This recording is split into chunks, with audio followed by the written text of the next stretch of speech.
This podcast is part of the Batman Universe Podcast Network, hosted by the BatmanUniverse.net. Check out everything related to Batman and the entire Bat family at the BatmanUniverse.net, including news and original content related to comics, movies, television, merchandise, video games, and more. Also, check out some of the other unique podcasts that TBU has to offer. Consider supporting this podcast by becoming a patron on Patreon. Even $1 can go a long way in supporting this content that you enjoy.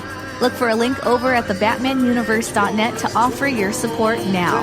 And now, on with the show. Scarecrows frightened of a clown that's laughing, boys. I am a Batman. I am a Batman. Shine that signal, come out to play. I am a Batman. I am a Batman. Bring it on, Batman. Jump out your cave, 'cause I am a Batman. I am a Batman. Shine that signal, come out and play. I am a Batman. I am a Batman. Bring it on, Batman. Jump out your cave. Hey, what's up, everybody, and welcome to episode 253 of It's All Tim's Fault. But for this one, it's nobody's fault, because we're on schedule, I think, for the first time of this year. So how about that? But joining me, as always, is Dane. Dane, how's it going? It's going good, Tim. Let's see, what have I been up to? What have you been up to, Tim? Well, baseball season started since our last episode, so that's been great. Yeah. I did play and finish The Last of Us video game. I said I wanted to do it after watching the TV series, and I did. And boy, was it good. It took me 10 years to play it, but I could definitely see why it was so well regarded. But kind of I was hinting at, I think on our last episode, where like I'll probably be a little more biased to the TV show, since that was my first exposure to the story and characters and all that. So I did find myself leaning towards more how the TV series did things than the game, but still appreciating, this is where it all started from here. And this, what a great job the TV showrunners did in adapting the game for a TV show. So yeah, I'm definitely glad I experienced both. Yeah. I wonder if people are like that with like Game of Thrones, like people that prefer the book over the TV show, and people that didn't know the book but just watched the TV show and then went back and read the books but prefer the TV show. I wonder if people do the same exact thing for that. Yeah, I kind of think it's just in general, probably for most people, just what your first exposure to a certain story is, because obviously you like it so much you want to see where it originated from or to see the different ways it was adapted. So, but more than likely you're gonna love the one that you first experienced. I'm the opposite, Tim. I actually prefer the TV show over the game story. You're the outlier. Yeah.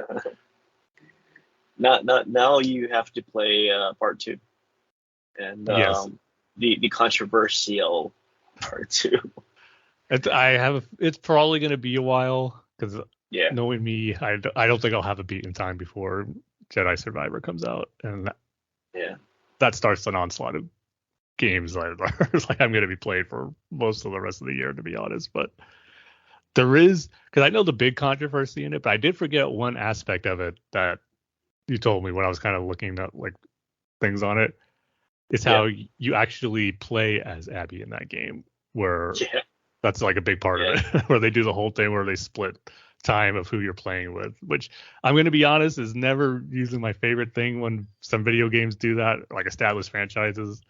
It's always, Metal Gear Solid 2, Halo 2, those are kind of the big ones that come to mind, where it didn't necessarily work out the greatest. It's I can see how that can make it a bad thing, but I think they really do a good job with it. At least for me. A lot of people don't think the same way as I do, but We will see. We will see what you think, Tim. Yes. 'Cause I'm really curious to hear what you think. Yeah, so it might be. I'll definitely play it before season 2 of the TV show happens. That's for sure. But hopefully before the year's over, I'll get a chance to play it. But Yeah, yeah, because you got Jedi Survivor, then you got uh, Tears of the Kingdom, is it? yes, Yeah, Tears of the Kingdom. You get Street Fighter. yes, and then You know, there's another big one. what was it? Oh, I can't remember, Jim.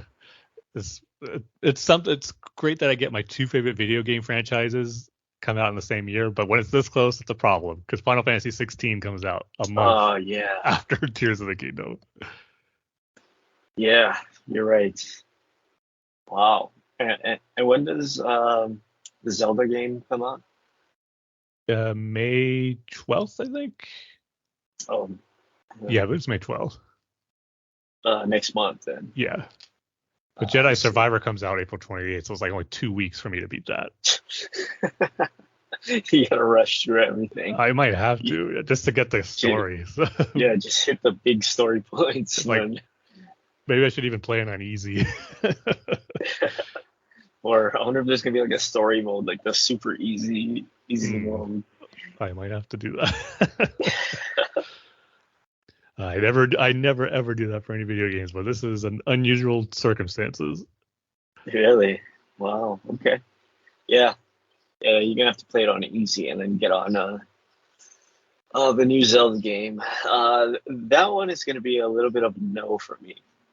And you You made know, yourself pretty clear. I Yeah. think it's 2 episodes ago. So It's gonna be kind of a big no because I heard the weapon degradation thing is back. So but they have a cool new feature, weapon fusion, where you can take any item and like fuse them together to make it until it stronger. breaks, until it breaks after 3 hits, and then But- you got to spend the next 3 months trying to figure out like how to like get 2 weapons to fuse together so that you can go into the temple and hit the bad guy for 2 hits, and then the thing ends up breaking. That's I'm not going to tolerate this Zelda slander any longer. that's the worst part of the game, Tim. I'm telling you. I don't know why you Zelda fans don't understand why that's such a pain in the butt. I'll admit it's not my favorite. I wish they were taking it out for this next one, but at the same time, I think they're doing a pretty cool new feature that kind of makes it a little more easier to take, so you're not constantly looking for weapons. But it was one negative of an amazing game. It's like it keeps it at 9.9 instead of a 10. That's how. Okay, Tim. This is gonna be Zelda strategy time. Okay, so I was playing Breath of the Wild. Okay, I have 3 hearts. Right, I'm right in the beginning of the game. I have 3 hearts, and those big squid robots are. I run into one. Okay. Yeah. How are you supposed to dodge their lasers? Because it automatically takes you down to half a heart if you have 3. Now, those are enemies you shouldn't necessarily be facing down that early in the game. They're there, but there's ways to get around them. This is kind of what you have to do. Yeah, but they always early end on up in the game. spotting me. They end up spotting you from like a mile away, and they start shooting you. You're just bad at stealth, Dane. Let's just admit it. I guess so. Yes, you should. Because obviously I ran into them too that early. They killed me a few times, but it's like you work a way around it. That's the beauty of the game. There's not one thing that you like set of rules that you have to follow to get through an area or an enemy. There's different options you can play with. When it's that early, attacking and battling it is not one of those options. Yeah, I guess. The one thing I do like about Breath of the Wild is their food crafting system. Yeah, it's so rewarding, and like the music and all that, it's pretty cool. Also, how you learn how to get the what is that, the sweater. Um, yeah, I really enjoyed that. Yeah, but it's the weapon degradation, Tim. I keep on coming back to that. I don't understand how you can have such a wonderful game. And don't get me wrong, Nintendo did a great job with the open world. It's probably the best open world game ever, right? Problem, Tim, is the weapon degradation. I don't understand it. How can you have such a weak system? I didn't think it is a pain that early on, but the more you play and the more weapons you get, and you can even strengthen them, but it becomes less and less of an annoyance, especially when you get the Master Sword. No, I think you just had to play through it a little more to where you can And get past it. Let me guess. The Master Sword also breaks. It right? doesn't break, but it does need a recharge every so often. For how long? 30 minutes, right? I think it's like 20 or something like Exactly. that. Exactly my point. Why do you have to introduce such an irritating feature in your game? I don't get it. I mean, you're not wrong, but at the same time, it's not big enough to where it ruins the rest of the game for most of us, how it does for you, which it hurts me to hear you say that, Dana. It bugs me. You have this vast, open, beautiful world, right? But then it's constantly hampered by the weapon degradation for me. I don't understand it. I don't get it.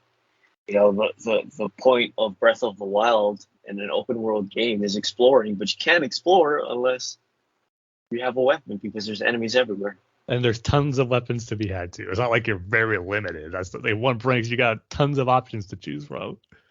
Yeah, you know, skeleton arms and branches They get the job done sometimes. and shovels and shovels. Yeah. Anyway, that's enough of my ranting. I'm sure you have something to rant about for The Last of Us.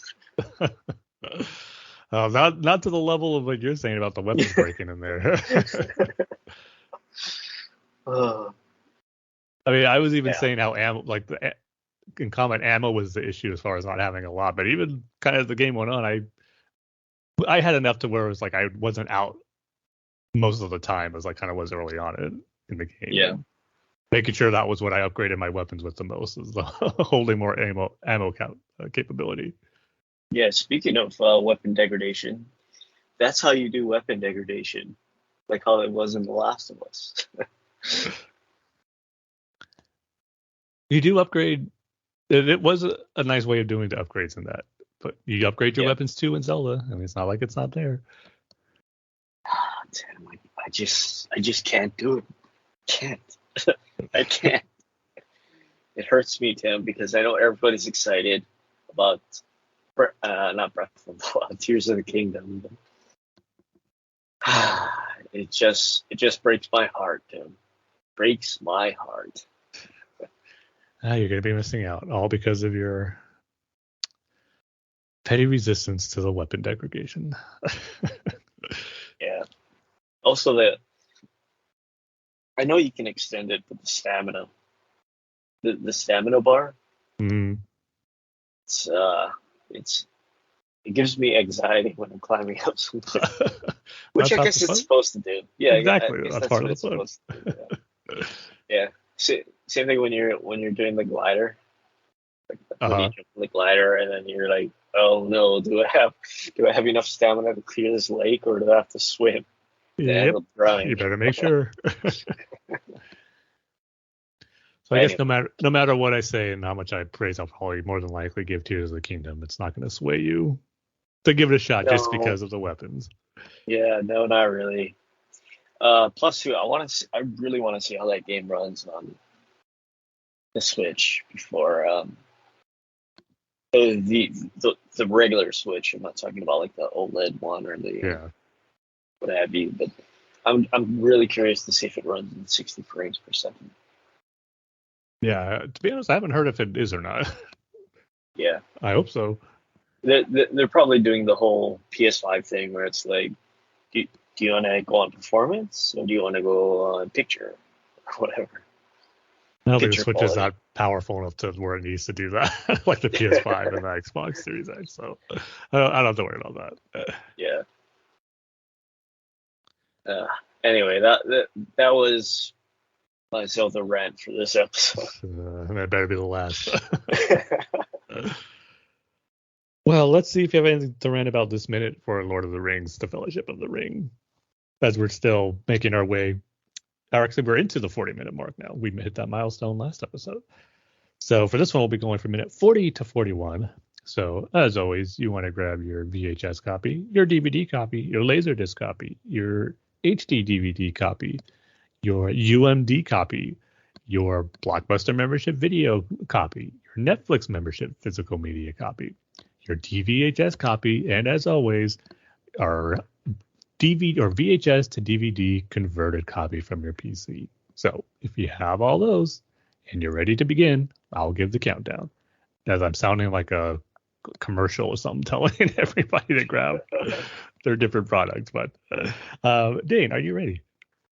Yes, I have my VHS to DVD converted copy. I have my PSP version. UMD. I am ready.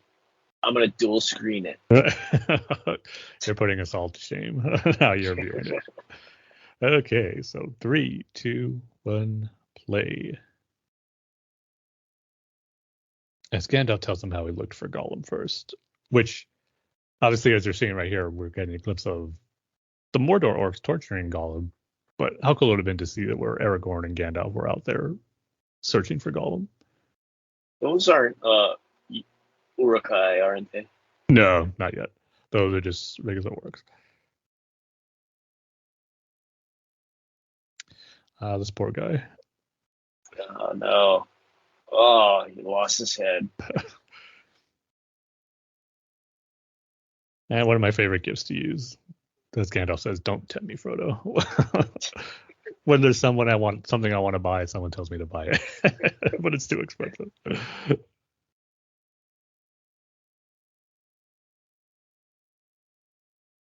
I like how there's always been like these what if theories, or what if Gandalf took the ring right here, and how he says he would use the power to do good, but through me it could do terrible damage. And what if he actually took it? We need some Lord of the Rings what ifs. The movie would be over. Yeah. The whole series would be over. Right? Yep, it probably would. It is cool that they just announced either last week or this week that they're doing a special 20th anniversary screening of Return of the King at the end of this month. Which, I mean, it's cool they're doing that, but the dates they chose are kind of puzzling. It's like on a Wednesday and like a Thursday the next week. It's like not on the weekend, which they're later showings, and the movie is 4 hours, about 20 minutes. So Wow. You're going to be getting out of there pretty late. And if you have to work the next day, it's not going to be ideal. So, and there wasn't one of my local theaters wasn't really showing it. So I'm probably not going to be able to see it, but I kind of wish they made it more widely released and on a more convenient day instead of during the middle of the week in the evening for a 4 hour and 20-minute movie. Is it the actual date that they're doing it on? Because it came out in December.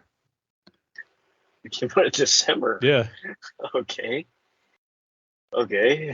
I know, it's kind of strange, but yeah. I was hoping they do like they did with the Star Wars special editions in '97 for that 20th anniversary, where they had like a wide re-release. And it's cool that they're doing it for the extended editions, because that'd be cool to see in the theater, but it's weird timing. I didn't know it came out in December. I thought it would be like a summer blockbuster. No, it was always like an end of the year. I see. Sort of like Star Wars then. Yeah, like Star Wars took it for one of the things, actually. Yeah, I mean, like the newer ones, I guess. Yeah. So yeah, unfortunately, probably won't be experiencing that.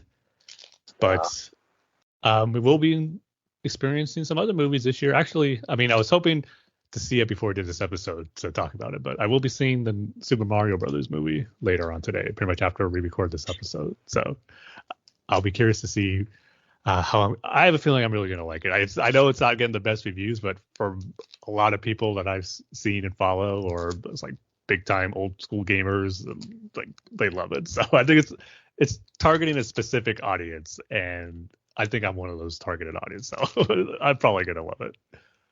Yeah. What is there people's big complaint about it? They're saying the plot's really thin, it's really basic. At the same time, were you expecting much more from a Mario? The games were never really strong on plot, so rescue the princess, exactly. Kill Bowser, right? Exactly. That's pretty much the plot of those games. And I heard it's like you're just watching someone else play a video game is another thing I've heard about it. But yeah, which I'm thinking that just means they're following closely to what fans of the Mario games want to see in there. And so, yeah, we'll see if like I said, I have a feeling I'm more than likely really gonna enjoy it. For everything I've seen, it looks great, and from the people who I know or who've seen it already, who are big fans of the games, absolutely loved it. So we'll see if that's the case for me. The trailers looks really good, or at least I like it. Yeah, to me, it's capturing the feel of how a Mario Brothers animated movie should look. So that's what's important. But exactly. Speaking of trailers, I mean, we got quite a few trailers, which maybe I'll see today while going to see it later on. It was a big week for new comic book movie trailers and pretty big TV show trailer, which we'll talk about also. But so we got new trailers for Blue Beetle, Spider-Man Into the not Into the Spider-Verse. It's Across the Spider-Verse, and the big one, our first full trailer for the Ahsoka TV series. And I don't know. Sorry, I didn't see it. I thought you were talking about the Barbie movie. I'm just gonna mention. Should we talk about that one? Because that's the other big one, right? Yeah. Sorry, I didn't see the Ahsoka trailer, Tim. I guess I have to see that one before. I should have guessed it. I should have realized you were talking about Barbie. Which to be honest, I'm surprised that the buzz I'm seeing for that movie, or like this on social media, is like, oh, this looks like really exciting. This is gonna be like, I'm really excited to see this one. I mean, to each their own in the movies, but I'm just surprised how many people actually had Barbie as one of their more anticipated movie of the summer. I mean, over Mario, I missed it. Yeah, or most other ones. Mario, really? No, I don't know. You know, like, I mean, as we've seen, Margot Robbie is really a good actress. So yeah. Who knows? I guess the curious factor with that. So I just found it surprising. Like I didn't expect the Barbie movie to have this much buzz around it, but here we are. But first off, let's talk about that Blue Beetle trailer, because we knew this is a movie we were getting for a while, and to a point where we didn't know if we were going to get it after what happened with Batgirl. It was even supposed to be an HBO Max exclusive, but then they bumped it up to the theater, and we just didn't know what's going on. But now we know it's still coming out. It's coming out this August, and we got our first look at how it's going to look. And I think it looks really cool. I just think they're capturing the suit, the look of Blue Beetle perfectly of how it should be, or how it should look in a movie. Because the Blue Beetle costume, I think, is an underrated comic book costume design. I've always been a big fan of it. Once it got the redesign and Jaime Reyes took over as being Blue Beetle, and they didn't change pretty much anything on it. It just looks like a perfect exact translation from comic book to screen, and it looks great. The action on it looks really cool.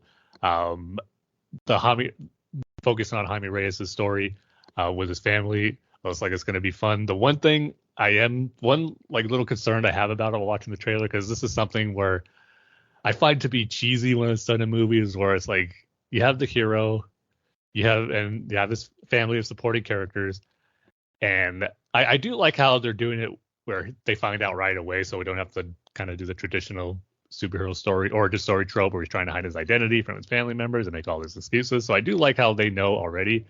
But the one thing is, like, because there is a shot where they're in like the big Blue Beetle flying vehicle, and I just hope it doesn't come to where we're in a big action scenes. He's in trouble, and the family members with no powers are there to help, and they come and save the day. I just find that type of stuff to happen in movies really cheesy. It's rarely when it's pulled out or done well. It's either that or a village is getting under attack, but then the residents, even though they have no weapons, come and help and do what they can to save the day. I mean, I get what they're trying to do, but it has to be done in a like specific way so it doesn't come off as this eye rolling and cheesy on that. So, but they're just I don't know if this movie is gonna have it, but when I saw his rest of his family flying that Blue Beetle vehicle, it's like this made me think, are we gonna get one of those moments in here where they're gonna save him from the villain and they're gonna end up like saying like you don't mess with our family type type of scenario. So we'll see. But the interaction with him and his family looks like it's gonna be fun. But the big thing is just seeing that Blue Beetle suit in action. This looks really great when he gets it for the first time. It's and how it comes on him where it's like he's burning up and the suit just goes on and you got because the suit is actually sentient, so it'll be talking to him and it's kind of alive. There's always been some great, like in the comics and even some of the animated stuff, like in Brave and the Bold and Young Justice, the dynamic that Jaime Reyes has with the Scarab is always a lot of fun. So I hope the movie captures that. And just that visual too of him just out in space with the suit, this looked awesome. And then the scene in action with the blast, the weapons it can do, that shield that generated over him that just cut that bust in half just looked really cool. And that expression he had on his face was great. And then when he finally makes that sword, his arm into a sword where the scare tells you can make anything you can imagine. This looks really cool. And just the short glimpses we got of the fighting and the choreography looks like it's going to be really well done as well. So all the stuff involving Blue Beetle, the suit, the character, looks like it's good. They're doing a good job of adapting what I've read and what I've seen of the character of Blue Beetle. So I'm excited for it. It looks like there's going to be some cool history throwbacks to the Blue Beetle's history with Ted Kord and the original Blue Beetle, to where you see their costumes kind of hanging on display, where they're in looks like their secret lair, which I assume they discover later on, because the building he goes into is Kord Industries. You see the name Kord on there, so they didn't show him, but kind of hard not to think that Ted Kord will be in this movie, who of course is the second Blue Beetle and is a pretty rich person in the DC universe. So it's looking forward to seeing all that stuff being adapted in this movie. And yeah, sorry I'm blanking on his name, but the actor from Cobra Kai, who plays Miguel, obviously is playing Jaime Reyes here. He looks perfect. I think when they announced that casting, I was like, oh, he's going to be the perfect Jaime Reyes for this. And it's showing in this trailer already. So just a lot about it, I think, is going to be lots of fun and just really cool. So I am excited for it. And hopefully it does well, because judging off what happened with Shazam, I can understand how there could be some concern for these upcoming DC projects until we get the full-blown reboot of James Gunn DC universe. But we'll see. I'm excited for it regardless. If it's going to continue on in this universe, if it's successful, I hope it does. I think it's because James Gunn is kind of hyping it up too. Kind of not. I like he's not just ignoring or not saying anything about it because it's not part of his universe. I think if it does well, he says he likes the movie. It's really good. But if it does well, it could probably carry over into his universe. There's probably not going to be too many references. I mean, the only one we got was George Lopez saying that Batman is the fastest at the end, but obviously that's just played for some laughs. And I see some people make a big deal about that. Say typical YouTube rant videos saying like DC has all the respect for Batman, all this stuff. But you just got to look at it in the context of the film. Someone like that probably would view Batman as a fascist who doesn't have any actual context of who Batman really is. It just sees him out on the news and just seeing him doing what he does as a vigilante. So it's a harmless quote that people, of course, are overreacting about it. But regardless of all that stuff, I just hope the movie does well enough, because I really like the character of Blue Beetle. And if this does good and it can continue on into the new DC universe, that would be a win. So here's hoping it does, because I think it looks really cool. Yeah, it looks really cool. Unfortunately, I don't know. I feel like people don't really care about it. I mean, I personally forgot about this entire movie. I understand that. Yeah, and if Shazam 2 is anything, is an example, it's like people are kind of over it already, and they're just sort of waiting for the next James Gunn thing, right? Which is where kind of I'm at. It's sort of like, I mean, if they put it on HBO Max, I'm gonna watch it, but I'm not necessarily gonna go out to the movie theater to go see it. Yeah. But what you were talking about earlier about like how, like, I don't know, the apartment block people or whatever. People in the apartments rally around the hero and try to fight the bad guy. Was the first example of that in Spider-Man 2? Actually, the first one, I would say, where you got the people on the bridge where Green Goblin, where Spider-Man's holding on to the kids and that trolley, and Mary Jane, and then Green Goblin's trying to knock him down, and then the people on the bridge start throwing rocks and stuff at Green Goblin. Yeah. And it's like, you mess with Spider-Man, you mess with New York, you mess with all of us type. That type of stuff. I just remember the Spider-Man 2 one where he stops the subway car. See, that's a good one, in my opinion. That's how it should be done. That. And doesn't Doc Ock show up and tear into them? Yeah, he does, right? He just moves them all out of the way and grabs Spider-Man very quickly. Yeah, right. Ah, okay. So the first Spider-Man movie then. Ah, okay. Yeah, at this point it's cheesy. I mean, it's cheesy then. It's cheesy now. So. Yeah. Sometimes for someone who finds it cheesy like I do, you just gotta roll with it in certain instances. So what can you do? Yeah, for me, it's if they put it on HBO Max for free or for the subscription price, I'm gonna see it. But yeah, I'm not gonna go out to the movie theater because, let's face it, I don't think it's gonna make that much money. B, it's a what's the point sort of thing if there's just gonna be reset again, sort of like the New 52, right? Right? I mean, say what's the point? This is just going to be reset. In, I don't know. What was it, like 8 years?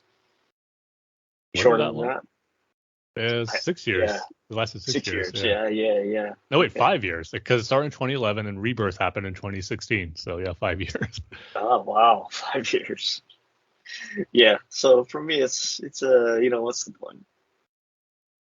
At the same time, a movie's quality shouldn't have to rely on if it's in a shared universe or not. If it's a good comic book superhero movie, it's a good comic book superhero movie regardless. So hopefully it is, and if it is, people word of mouth get people to go see it, and it does good. But you're not wrong though, where that's not the case. Or some people do think that where it is, what's the point if the universe is just kind of resetting? Which to me is disappointing to hear. Where, like I said, it shouldn't be about an actual universe of movies. It should be about just the movie there. If it does have a shared universe, great, but that shouldn't be the main focus of why you should see it or not, in my opinion. But to each their own and how they view it, I guess. But speaking of universes, though, we're going to get a big multiverse movie coming up in just a couple of months with the sequel to Into the Spider-Verse with Across the Spider-Verse. And we just got technically our second trailer, but maybe it's like our first full-blown trailer of it, where the first one we got with the tease. And boy, is this trailer full-blown Spider-Man overload, and I absolutely love it. It just looks insane, but at the same time capturing like the heart of what made the first one so good with Miles Morales' story, his family dynamic, and just again still dealing with still being a fairly new Spider-Man and just the new challenges that he's going to face with that. But yet it's going to be in such a broader scope amongst the multiverse of all these different Spider-Men, and how he's going to be part of this club where all the different multiverse Spider-Man, the best of the best multiverse Spider-Man. But I don't know, it seems like pretty large to be the best, because it almost seems like every Spider-Man is in there as part of that club. But yeah, it's just going to be a great mixture of fun, just a great Spider-Man storytelling with these characters that were so well done in the first one, and just mix in with all this crazy Spider-Man goodness with all these different Spider-Mans from across the Spider-Verse. But just the animation too, man, it just looks even better than the first one, and just incorporating like these different styles within it, because there's that shot of Scarlet Spider that looked awesome and was a different visual than what we've seen before. And just, yeah, getting to see most of these different Spider-Man that we've only been to experience, whether in comics or in sometimes some of the video games and some of the animated series stuff, and now seeing it in a full-blown animated movie just turned up to 11, it is going to be great. And I'm really curious to see the issues that Miguel O'Hara, the Spider-Man from 2099, is being played by Oscar Isaac in this movie, who was teased at the end credits scene of the first one. But he's kind of out to get Miles Morales here. I think Miles does something that goes against what I guess something that has to deal with that group of Spider-Man in the multiverse, and maybe he makes the decision to save someone that he shouldn't have that affects the multiverse. I don't know, but Miguel O'Hara puts the word out that Miles Morales is like public enemy number one amongst these multiverse of Spider-Mans, where it's all out to get him, and that sequence we see in the trailer is just how vicious sometimes that Spider-Man 2099 seems to be, or just really out to get him. And just there's just more going on that are leading on this trailer, obviously, and almost like they're setting him up to be the villain in this movie, or not necessarily villain, but maybe antagonist for Miles Morales, the main one that he's going to face here. But yeah, it just looks really, really cool. It is more of what was so great about the first one, and it's just going to be even bigger and better. I just love the stuff that we're picking up on too. With Peter Parker we got in the first one. Now that they showed that he reconciled with Mary Jane, he does have a daughter now, which should be fun to see, especially after what the Marvel comics keep doing with Mary Jane and Peter Parker ending their marriage, then teasing they're going to get back, and then they're not. Wait. What is going on in the Spider-Man comic? That's been like this for almost like 15 years now. They haven't been married for a long time now. Yeah, but they're together. Not right? anymore. No. What? Wait, what's? Can you give me the Cliff Notes version of what's going on in the Spider-Man? I really can't, because I've fallen behind the main Spider-Man title quite a bit, actually. So I just kind of see what's going on through social media and those, like, the reactions I've seen from it. But they were kind of hinting that they were going to get back together, but then when new creative teams take over, it just seems like they have different ideas, where one wants to, and then when they're done with their run, someone else comes in and doesn't want to do it. So it's just like always off and on. So, but now it seems to be on the off part. But they should have just kept them married from the get-go. They never should have done that whole Mephisto retcon thing to save to save his identity and all that, and to bring back Mary Jane or Aunt May from being shot and from dying. So it was just, that was a whole mess. It's still one of the most controversial comics to happen. Not even recently, I just think in general. What's the name of that comic? Brand New Day or One More Day, because there was two series. I think it's Brand New Day. Brand New Day. Okay. Yeah, because that was one of the last Spider-Man comics I've read. Whatever that was. That was like 2006, 2007, I want to say. Yeah. Actually, I think it might be actually One More Day, I think. Okay. That was one of the last Spider-Man comics I've read. But, why is it a CW show? That was like, why can't they just have it? Yeah. Where it's like, we don't have to worry about it. It's just there. We don't have to do anything about it. And Marvel should just tell the creative teams, don't touch this. Just leave them married. It's fine. Write your story around it or something. I don't know.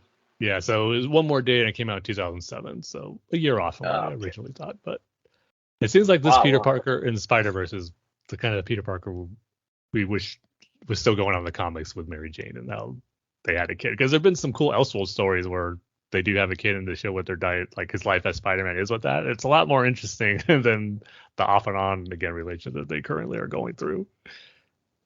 I haven't read a Spider-Man comic in almost 15 years. 15 years. Wow. Over 15 years. There's definitely been some good ones over the course since then, but the way they keep it seems like something they just can't seem to get moved past. So. But anyway, that's not going to be a problem here in Across the Spider-Verse, which is a good thing. I don't know. You say that, but then it seems like Miles and Gwen are gonna have feelings for each other. Yeah, but at least that'll probably come off more natural, though. It's like that whole will they, won't they thing, instead of just being a massive retcon in the comics. I don't know, because you seen that one shot of Gwen crying over Peter's body. Yeah. So, like, I don't know if that's going to be a big conflict where it's like, she wants to be with Miles, but she can't get over the fact that Peter died. Her Peter died. Yeah. Yeah. Hopefully not.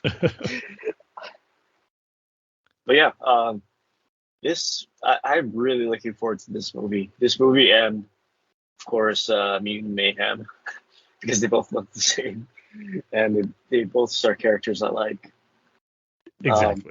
One more so than the other. But, yeah, I think I am ready to say, Tim, that the first Into the Spider-Verse movie is probably my favorite Spider-Man movie. I know Yeah. you're not alone in thinking that. A lot of people feel that way. It is. Yeah, I think it is. I really like Miles Morales. My nephew really likes Miles Morales. Yeah, that's probably my favorite Spider-Man movie. So yeah, this one I'm really looking forward to. But the one thing I'm really looking forward to with this movie is what I call Bum Peter. It's not the Peter that you really you think you know. It's the Peter that got divorced from or got separated from Mary Jane and moved into a bachelor pad and is eating pizza and has sort of gained weight. That's my favorite Peter. But yeah, I'm looking forward to this movie. So that one you're going to see in the theater, right? Oh yeah. Along with Mutant Mayhem, it's probably the two movies I'm looking forward to the most. Both animated, Right. I guess. Both animated children's movies. I guess that's where I'm at in life. Nothing wrong with that. It's just part of the nerd life. Yeah, I guess so. But man, speaking of Mutant Mayhem, I don't know if you've been reading the TMNT book. I am. I got fully caught up last week, so I am. You did. It's getting really good. Yes, it is. Really, really good. The Armageddon game storyline, it's kind of started off a little slow, but now it's really getting going. It's sort of like it's captivating you, where you just want to read the next issue right away. Especially like that prelude that Sophie Campbell did, where it's like they each get their own little power and stuff. It's like, okay, let's move it on from this. But yeah, like you said, once it starts in a big bad way. It doesn't seem to be slowing down. So yeah, I'm loving it. I really like the stuff they're doing with the Utroms and the Triceraton. That like a story that I didn't care about. Really. Yeah, I didn't really care about. But yeah, it's really good, especially since what's her name? Oh my god, I forget her name. Is it Sarah? The Triceraton? Yeah, the Triceraton. Yeah. They call her something though, don't they? What do they call her? Darn it. Regent. Like Regent, like the Regenta or the Regenta. Yeah. The Regenta. Yeah. Good to see her comeback story. Yeah. I really like seeing that though. That was a cool battle, yeah. I mean, the one thing about Utroms is they just never seem to stay dead, especially Krang. No. So, yeah. Hopefully this is an actual victory for her, because that was a great defeat. Yeah, what's Venus's story in all of this? You see, that's the one. I haven't been reading the tie-in series, the Armageddon Game Alliance. Yeah. They're unfortunately, even with a series great as the Turtles, it's like sometimes there are too many tie-in issue or series and stuff that I just can't get all of them. So haven't read that one, but it seems like it hasn't affected the main Armageddon Game story, because it hasn't really shown up in the main Armageddon Game series and in the main TNT titles in a while. Right. So we'll see if it's like they don't want to introduce her too fast. It seems like, which is a smart thing. Yeah, but she has appeared in that Alliance series, so she's there somewhere. Yeah. Another comic I've been. Oh, go ahead. I was gonna say, I will say the one thing I was disappointed with it though is how it was first teased on that like free comic book day issue of those other Turtles with the white not even bandanas, but like those white coverings going up on like their face masks. And kind of who they were revealed to be. It was like, it was a little anticlimactic, I would say. Just kind of just being basically hired human mercenaries who had like this mutagen power to transform and to shapeshift and to make themselves look like the turtles, which was and kind of a bummer reveal. they're out of the Apocalypse game Are they? pretty fast, right? Oh, the Aren't those Armageddon game. the Armageddon game? Yeah. They're in the beginning, right? Yeah, then they showed up in the last posing issue. as the. Oh, they did. Yeah. Oh, okay. Yeah, but then they got like once all the turtles kind of got reunited back on Earth, they fled away. So right now they're not really playing a big factor into it. I was just saying, I was just hoping there'd be like it would be a bigger story point and just kind of a crazy new thing that has to deal with the higher ups in the Armageddon game, like Rat King and this pantheons of brothers and sisters, but it wasn't. Yeah, I forgot about that. Yeah, that's true. Another comic I've been reading and really, really liking over the bigger title, which you probably like, Tim, is Go-Go Power Rangers. All right, I told you. Hold on, I gotta check it real quick. I'm on what was it? Volume 4 of the graphic novels of the collected editions, and yeah, I actually like this series more than Kyle Higgins. Yeah, that same thing happened to me too. Like I wasn't expecting that, but the more I read, it was like, yeah, this is just like really, really good at nailing it. Yeah, I mean, there was really nothing wrong with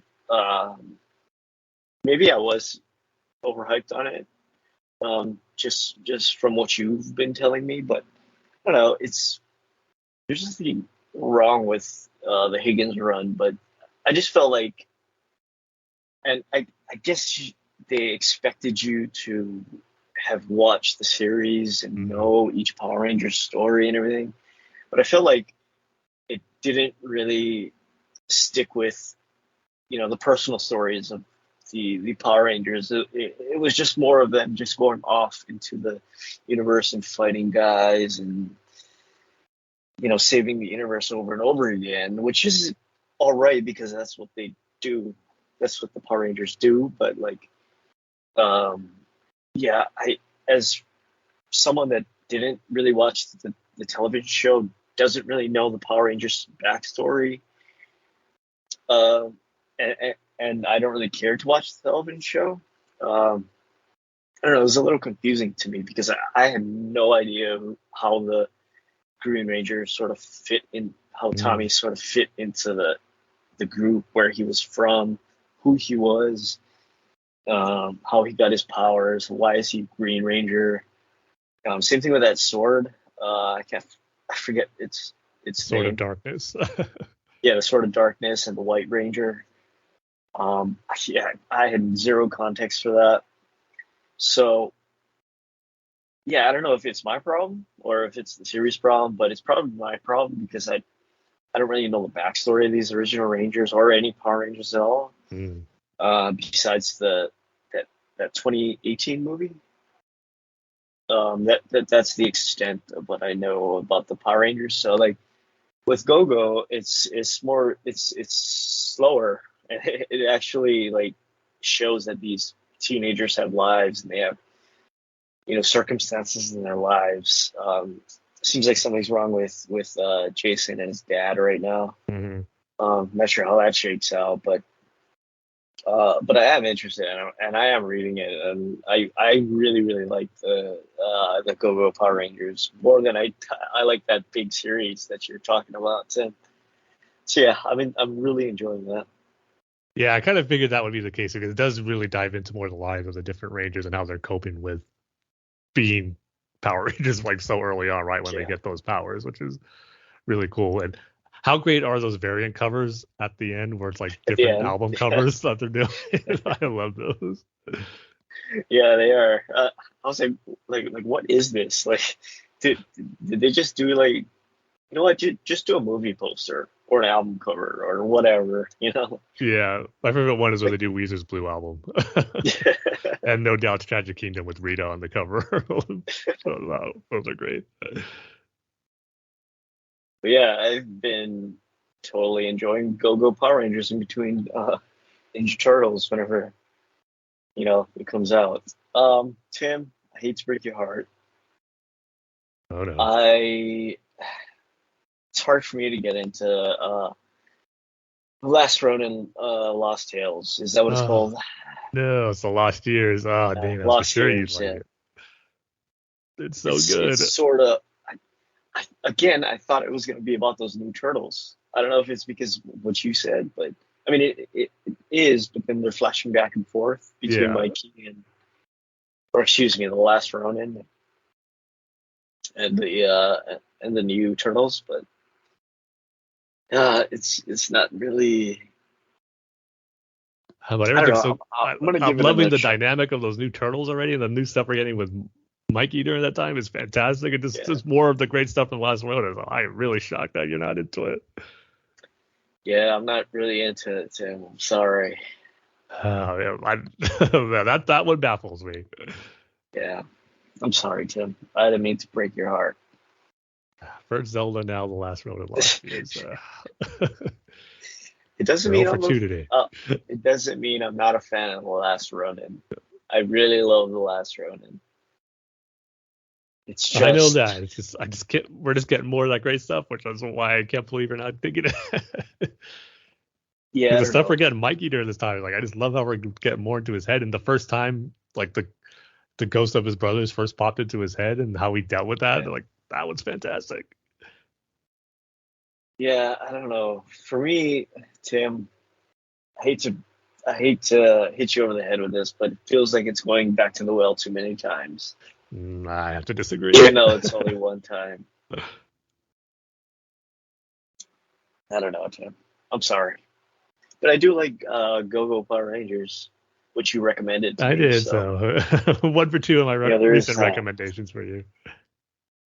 There is that. I'll take what I can get, at least. All right, so trailers and comic discussions covered for movies anyway. But now we got one more trailer on the TV show front, and it's a big one because Star Wars Celebration is happening right now, and we finally got our first official release look at the Ahsoka series and a release date, August 2023.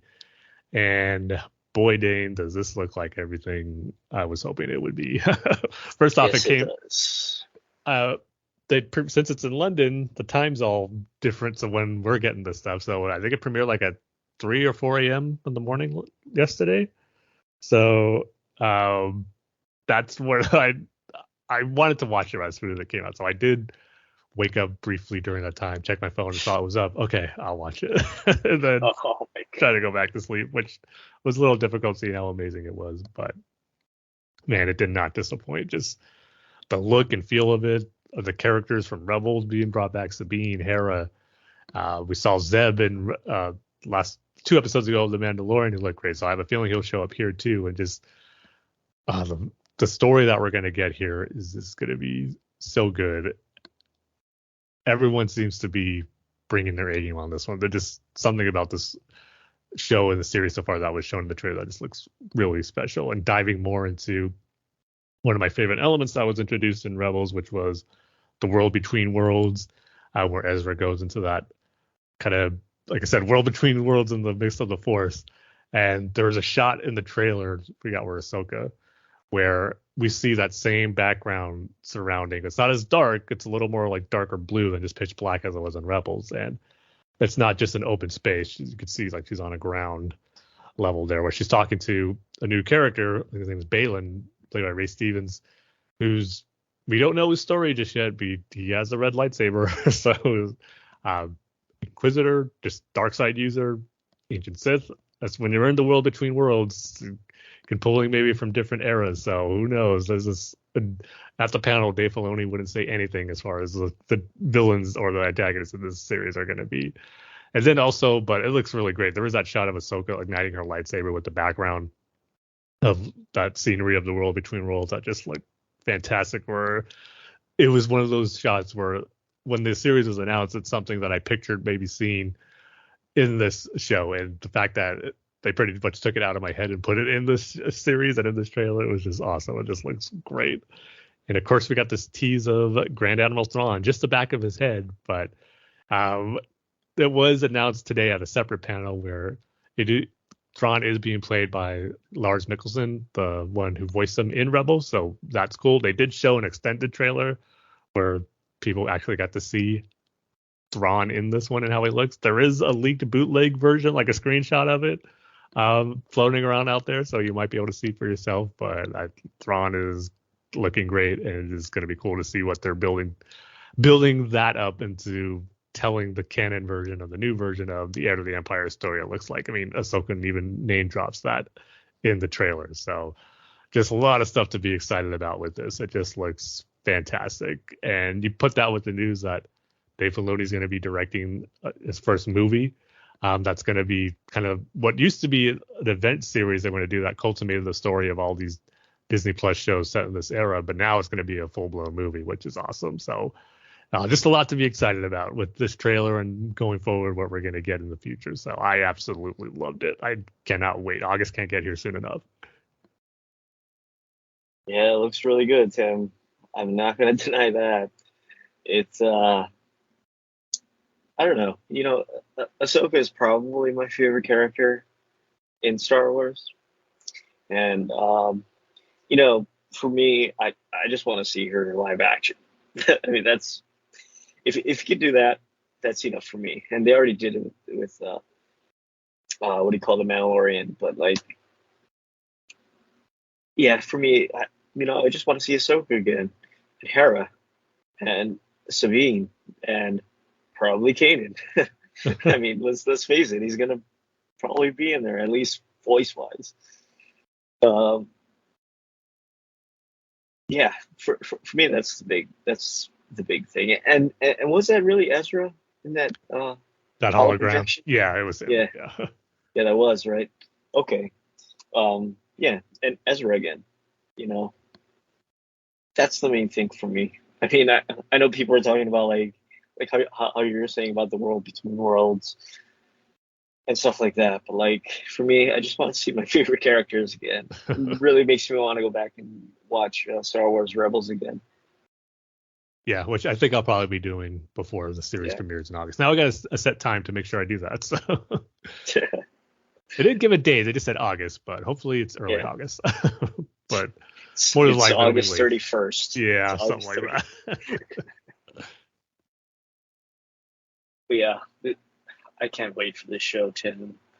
It's another thing I gotta wait for. I gotta wait for Jedi Survivor. Now I gotta wait for, and I gotta wait for Across the Spider-Verse, and I gotta wait for Mutant Mayhem, and now I gotta wait for Ahsoka. As Tom Petty says, the waiting is the hardest part. Yes, it is. It definitely is. Tom But Petty's right on that part. August should be a cool month with Mutant Mayhem and Ahsoka premiering the same month. I mean, that's two big wins right there. Yeah, so don't talk to me in August. I'm going to be busy. Yeah. No podcast that month because we'll just be seeing those over and over again. Yeah. Who's Hera played by? Mary Elizabeth Winstead. That was like the big rumor when she was first announced to be part of the cast. It was one of those things that what people were suspecting actually happened. And yeah, she looks great as Hera too. And those two quick shots that we got of her as Hera. But then again, all the actors they got to play the Rebels characters are looking great so far. Yeah, she. If I'm not mistaken, she was in Fargo, the one with Ewan McGregor, the Fargo television series with Ewan McGregor. Yeah, I believe she's in a relationship. Yeah, I think they might actually be married now. I think. Oh, are they? Yeah. Oh, congratulations. It's a big Star Wars family. So yeah, that was great to get. I mean, so for they've showed other trailers at that Tim, panel. sorry, one more thing. Yeah. Mon Mothma. Yes. I want to see more Mon Mothma. I want the Mon Mothma spin-off series. Well, you got a whole nother season of Andor to look forward to with her, and it was cool and a surprise that she's going to be in Ahsoka too. So that was great. Yeah, And just kind of seeing her as, I assume she's probably still going to be Chancellor during that time of the New Republic. So seeing her in that role is going to be pretty cool. Yeah. Yeah, it's just a lot to be excited about. And like I said, they showed other trailers that they didn't release, which there's bootleg versions of them out there somewhere with the Acolyte, which everyone's buzzing about. Everyone said that looked great. And from the bootleg version I saw, it was like 50 seconds, but it already looked pretty awesome.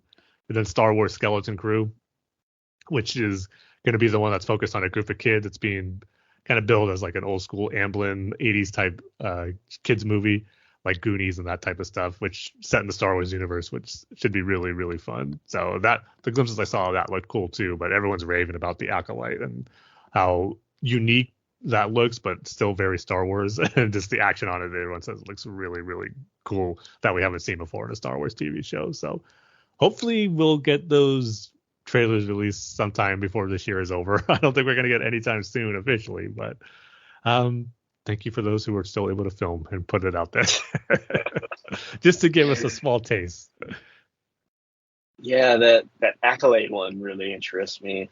You know, like something completely different, telling a story from the Sith point of view or Yeah. whatever they are doing. So yeah, we'll see. When is that one coming out? Not till 2024. That's what I thought. Yeah. Dang it. Hopefully early 2024. When does Andor Season 2 come out? 2024. Ugh. Why? Things Why need the to wait? things need to get filmed, Dane. I don't know if you knew that, but And they need the special effects put behind them. that helps too. Yes. Yeah. But yes, as our intro says in Star Wars: The Saga Continues podcast, the future is bright indeed, and that's the feeling I had after that panel from Star Wars Celebration. So it was just a great feeling, the day to have for Star Wars fans to get all this cool stuff.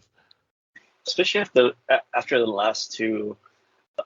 Again, I'm sort of slow on the ball with Bad Batch, but the last two episodes of Mandalorian, I really enjoyed those episodes, especially that not this past one, but the one before that with the big battle sequence. Yeah, the pirate, that was great. Yeah, the pirate battle with Grief. Yeah.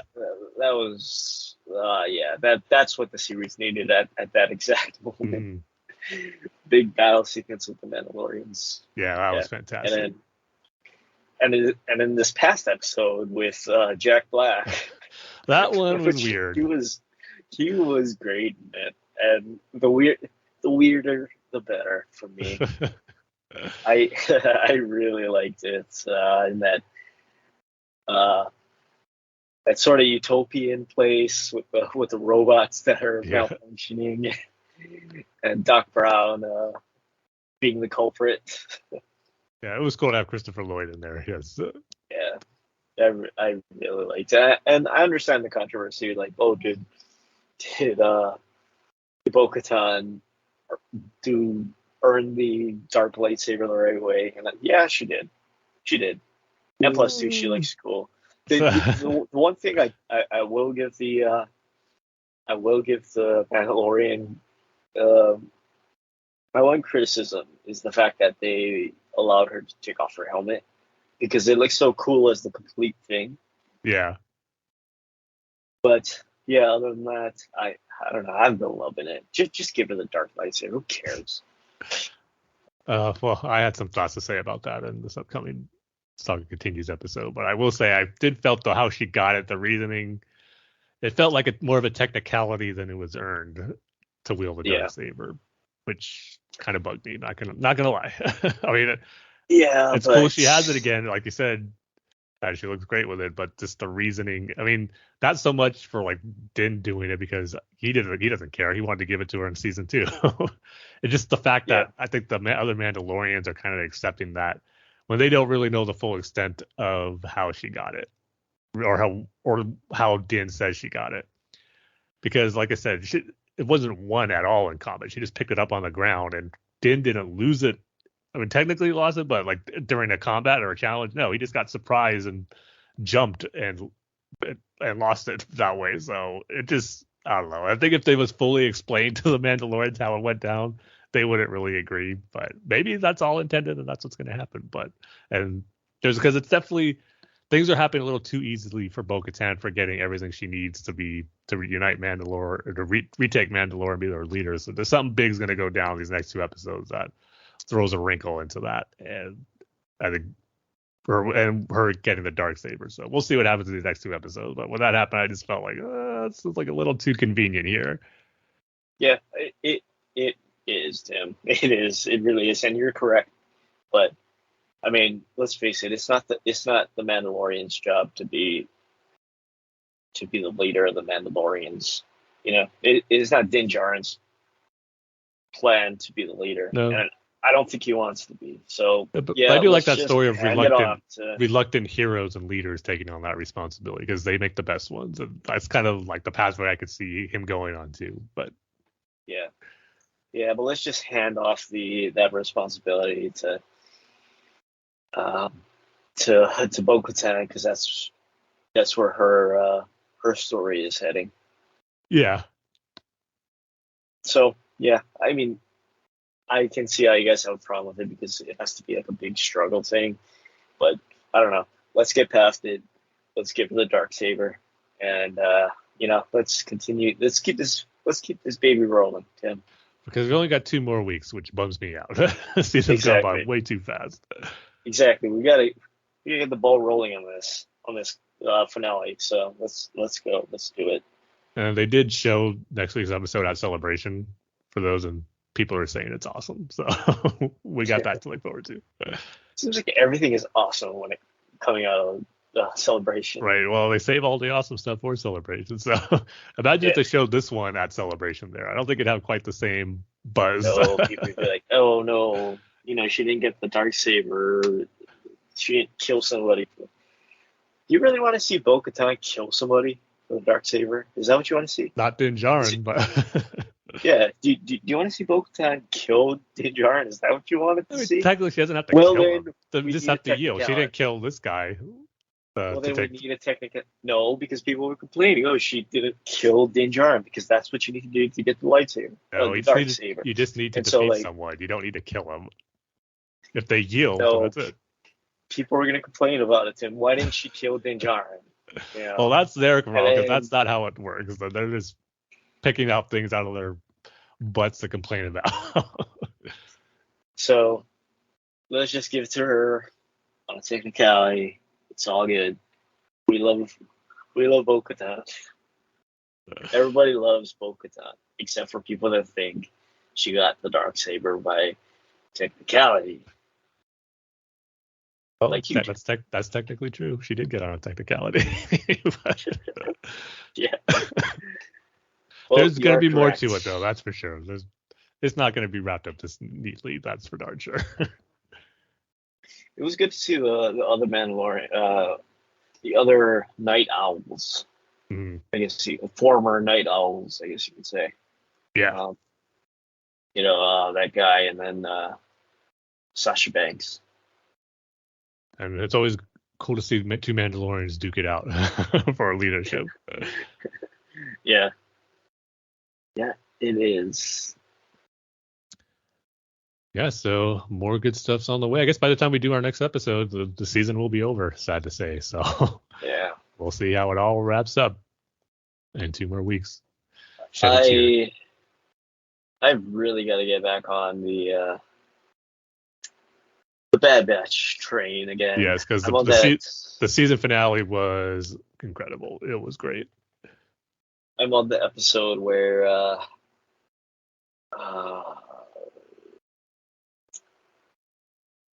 What episode am I on, Tim? Yes, Dane, what episode are you on? I am curious. The beginning, there's like a stormtrooper being chased by something. Okay, is it called And then Metamorphosis? no, I don't Okay. think so. Uh, and it's an Imperial focused focused episode, I believe. Because I'm sort of in the beginning part of it. Hold on, look at Metamorphosis. Yeah, Okay. that's it. Okay, so you're kind of towards the last few episodes there, so yeah, you got the really good stuff coming up. Okay. Especially when you get to the episode The Outpost, that's might be the best episode of the season. Echo's gonna die. I'm telling you right now, Tim. I can feel it in my bones. Well, just like Guardians of the Galaxy 3. You know what's gonna happen. I mean, there's part of me that's thinking they're doing all this setup for Rocket that they're making it too obvious. It's a misdirect where he's not going to die, but it's not looking like any other way or outcome for him. Yeah, they're really playing that angle up in all the promotion stuff. Well, which is going to break my heart. Well, at this point, they have to do it, right? All the promotional stuff, and like he's in the front of the image, the walking image or whatever. Yeah. There's that great poster too, or there's a few great ones where he's like writing on the chalkboard and like all this like formulas and like scribble, and he's like pretty much naked on it with his like experimental parts on him. And then there's that evolution poster that shows it just as a normal creature that looks like a raccoon but not a raccoon, that's slowly evolving into what he is now. So like all the promotional stuff is focusing on Rocket. Rightly so too, but again, they're really setting it up, or they're not keeping it a secret that what his face is probably going to be. Bring your tissues, bring your Kleenex to the theater when you go, Tim. Yes, it's actually going to be the first Thursday movie screening I'm going to since the Batman last year. Really? Yeah, Oh. It's like the first one since those are like I have to see it on opening night. You know what? It's probably the same for me too. It's just like I couldn't remember the last concert I went to until I want to say it was before our last episode. I went to go see Jimmy World. Yeah. And I couldn't remember the last time I went to a concert before the pandemic. And also, I just realized too when I got the ticket that the Thursday showing of Guardians is on May the 4th. So I will be watching some other than Star Wars on a May the 4th for the first time in who knows how long. I think Disney did that on purpose.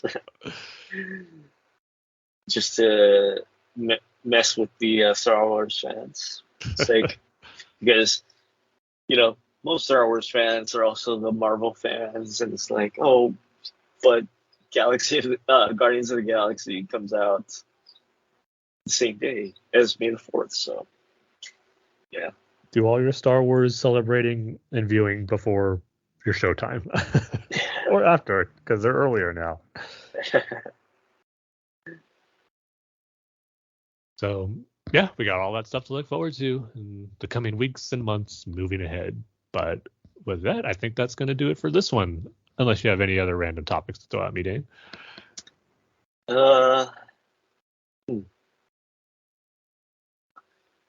Shazam 2. Is it worth a watch or no? If it's on HBO Max, yeah, it's a fun time. I'd say it is. Okay, just sort of turn off your brain. Yeah, sort of definitely. Thing? Yeah. Okay. And it's just crazy to think that it's already available for streaming. I don't think it's on HBO Max yet, but I know you can get it like on digitally if you wanted to. Yeah, but I think it's like $20. Yeah, definitely don't pay that. Yeah. Okay. Just wait for HBO Max then. Yeah, definitely. Okay. All right, that's it. That's it for me. So I guess, just go over to thebatmanuniverse.net, facebook.com/thebatmanuniverse. Twitter handle is at Batman Universe. Tim's Twitter handle is at TimG311. My Twitter handle is at Dane says banana. Rate and review us on iTunes. Email the show at batfans@gmail.com. So with that, like we say at the end of every single episode, Tim. We love each and every one of you with all of our Rocket Raccoon loving hearts that are sure to be broken in just about a month. Yes, it will be. We'll see you guys next time. See you next time, everybody.